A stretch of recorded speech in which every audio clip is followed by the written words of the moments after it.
Saludos, reciban muchísimas bendiciones en el nombre de nuestro Señor Jesucristo. En el día de hoy quiero compartir con cada uno de ustedes un precioso texto que se encuentra en el libro de Génesis en su capítulo 22. Mucho se habla sobre la verdadera adoración a nuestro Dios, pero en ese texto podemos ver de una forma totalmente clara en qué consiste la adoración que nuestro Señor espera de cada uno de nosotros, sus hijos. Esta es la historia de Abraham, el patriarca, el primero, el padre de multitudes, cuya descendencia es como la arena del mar y como las estrellas que se encuentran en el firmamento. En el capítulo 12 del libro de Génesis encontramos cómo se inició toda esta historia.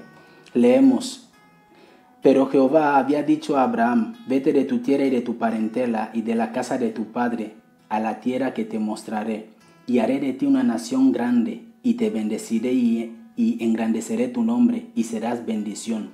Bendeciré a los que te bendigan y a los que te maldijeren maldeciré, y serán benditas en ti todas las familias de la tierra. Y se fue Abraham como Jehová le dijo. Vemos que la esposa de Abraham, o sea, Sara, era una mujer estéril, o sea que no podía tener hijos. Y en el capítulo 15 le encontramos a Dios dándole la promesa a Abraham de que iba a engendrar un hijo, a pesar de el problema que estaba presentando Sara. Antes de llegar al capítulo 22, que es el texto en el cual nos centraremos en este tiempo, me gustaría recordarles que pasaron muchas cosas y puedo resaltar la siguiente: que recibieron sí la promesa. Sara se enteró, se dio porque ella conocía su condición física, pero bueno, al final veían que el tiempo pasaba y que no llegaba el momento. Sara es la que convenció a su esposo para que su esposo se acostase con una de las sirvientas, y al tener el hijo le iban a cuidar como si fuese hijo de la propia Sara, y así pasó. Y bueno, el hijo nació, al principio todo bien, pero llegó un momento en el que la sierva se rebeló. Queramos o no, es la madre biológica del niño. Y bueno, esto de verdad que no fue nada bueno. Y esto que Dios les había dado la promesa, necesitaban ser pacientes, pero no. Se impacientaron y empezaron a pagar las consecuencias de esta desobediencia. Pero bueno, llegamos al versículo 22 y encontramos que Isaac, que era el hijo que Dios prometió, había nacido, y el Señor se acerca a Abraham para ponerle a prueba. Claro que Dios en su soberanía sabía perfectamente cuál iba a ser la actitud de Abraham, y él puso esto en constancia, quería que quede en constancia para que nosotros supiésemos que él no se equivoca y que tuviésemos la evidencia de que cuando él escogió a Abraham, él sabía perfectamente cómo era el corazón de Abraham. Y esto es algo importante, y la primera pregunta que les voy a hacer es: ¿cómo es tu corazón como hijo de Dios, como miembro del pueblo escogido por este Señor? ¿Cómo es tu corazón con respecto a Dios?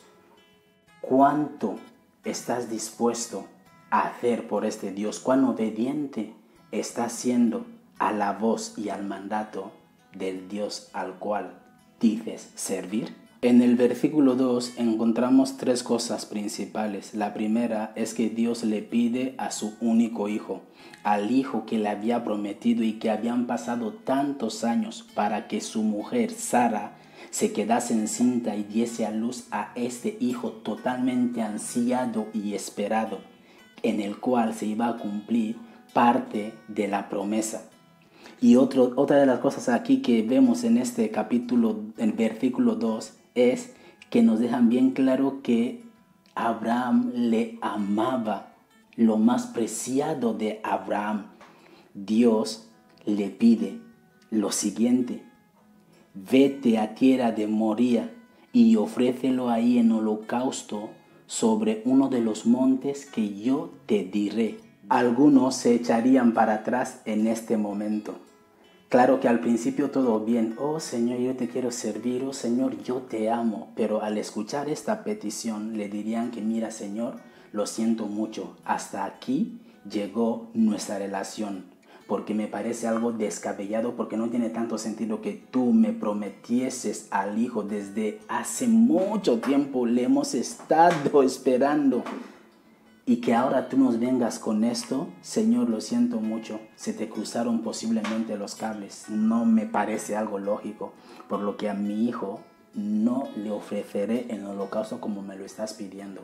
Algunos aquí se habría acabado todo con el Señor y volverían para atrás a servir a otros dioses o a seguir lo que le diga su corazón.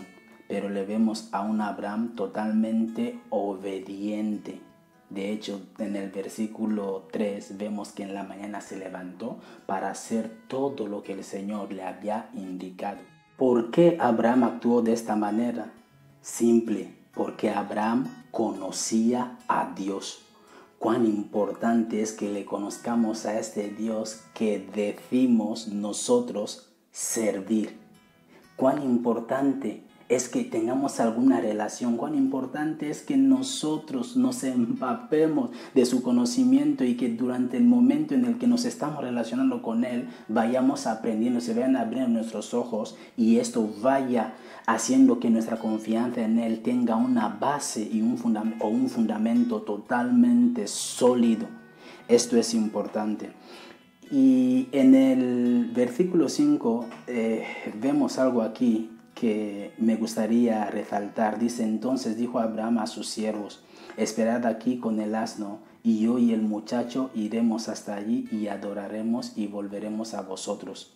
Sumamente importante. A la mañana siguiente, como dice el versículo 3, se levantó Abraham, que llevó todo lo que era necesario para el holocausto, llevó a Isaac y llevó a 2 de sus siervos. Y cuando los siervos le hacen esta pregunta, él dice, mira, hasta aquí, quedaos, yo y el muchacho iremos y adoraremos. Y la verdad que esta es una adoración. Y ya veremos en qué consiste la verdadera adoración. Y en el versículo 7 le contamos al niño, es un niño inteligente, sabe perfectamente que cuando se va a hacer algún tipo de holocausto tiene que haber algo para sacrificar y le pregunta ¿y dónde está? Y Abraham le responde de la forma siguiente. En el versículo 8 leemos, y respondió Abraham, Dios se proveerá de cordero para el holocausto, hijo mío. E iban juntos. ¿Qué sabía Abraham? Que no sabemos nosotros. ¿En qué nivel de confianza en Dios estaba Abraham? Que parece ser que a veces nosotros no hemos llegado hasta este punto y que necesitamos recorrer mucho más para poder llegar a este nivel de madurez. Y bueno, en los versículos siguientes vemos que Abraham estaba a punto de hacerlo todo tal cual el Señor le había indicado, pero cuando quiso, el ángel de Jehová habló y le dijo que no lo hagas. Con este acto estás demostrando que Dios es lo más importante en tu vida. Cuán importante es que Dios sea lo más importante, no solamente en la vida de Abraham, sino en la vida de todos nosotros, sus hijos. Y al ser Abraham obediente a Dios, se reafirma la promesa que se hizo con él en capítulos anteriores. Y dice de la siguiente forma, en el versículo 16 leemos casi al final, por cuanto has hecho esto y no me has rehusado tu hijo, tu único hijo, de cierto te bendeciré y multiplicaré tu descendencia como las arenas del cielo y como la arena que está a la orilla del mar, y tu descendencia poseerá las puertas de sus enemigos. En tu simiente serán benditas todas las naciones de la tierra, y por cuanto obedeciste a mi voz. Sumamente importante, y me gustaría terminar de la siguiente forma. La verdadera adoración no son las palabras bonitas que cantamos, ni las promesas profundas que hacemos posiblemente en los momentos en los que estamos emocionados. La verdadera adoración es una vida de obediencia rendida totalmente a la voluntad de Dios, aunque a veces no entendamos el por qué. La vida de Abraham nos lo demuestra. Esta es la verdadera adoración. Muchísimas bendiciones.